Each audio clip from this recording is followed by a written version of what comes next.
Hi friends, चला आपण आज सोयाबीन पुलाव बनवूया आणि तोही कुकरमध्ये। बघा किती मस्त झालेला आहे। मी सोयाबीन वडी घेतली आणि गरम पाण्यामध्ये छान भिजत टाकून ठेवलेली आहे आणि भिजल्यानंतर छान पिळून एका कटोऱ्यात काढून घेतलेली आहे। पूर्ण छान पिळून काढून घेतलेली आहे आणि आता एका कढईमध्ये आपण तळण्यासाठी छान तेल गरम केलेलं आहे आणि सोयाबीन वडी त्यात टाकून दिलेली आहे।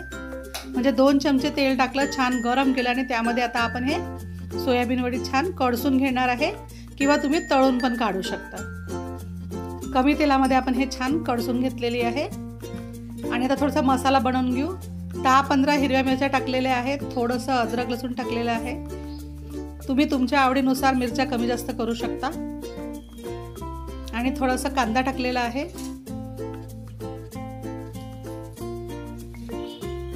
थोडंसं पाणी टाकून आपण मसाला बारीक करून घेणार आहोत। या पद्धतीने वाटून घ्यायचं आहे।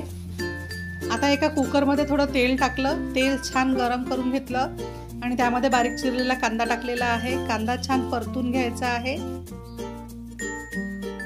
कांदा छान परतून झाल्यानंतर त्यामध्ये आपण जे वाटून ठेवलेलं मिक्सचर आहे ते टाकणार आहोत। मसाला पेस्ट,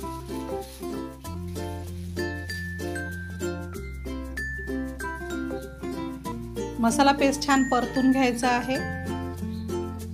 मसाला पेस्ट छान परतून झाल्यानंतर त्यामध्ये चवीनुसार तिखट, मीठ आणि हळद टाकणार आहोत। या पद्धतीने मसाला छान परतून घ्यायचा आहे आणि चवीनुसार तिखट, मीठ, हळद टाकायचं आहे आणि थोडासा गरम मसाला टाकायचा आहे।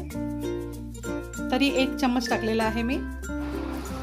मसाला छान परतून घेतल्यानंतर त्यामध्ये स्वच्छ धुतलेला आणि अर्धा तास भिजत टाकून ठेवलेला मी तांदूळ टाकलेला आहे। हा बासमती तांदूळ आहे।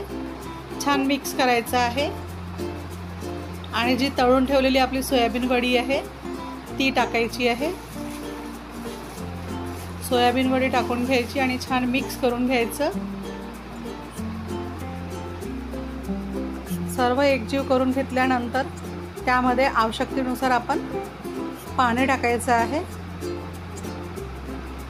छान मिक्स करून घेतल्यानंतर पाणी टाकलेलं आहे। भात शिजायला जेवढं पाणी लागेल तेवढं पाणी टाकायचं आहे। छान मिक्स करायचं आणि कुकर बंद करून घ्यायचा आणि 2 शिट्या होऊ द्यायच्या आहे।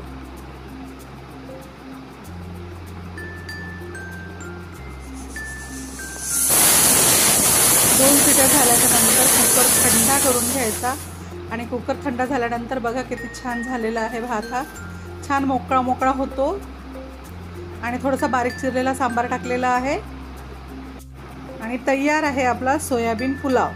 कुकरमध्ये असा झटपट तयार होतो।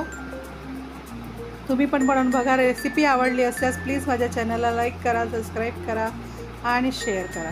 व्हिडिओ बघितल्याबद्दल खूप खूप धन्यवाद।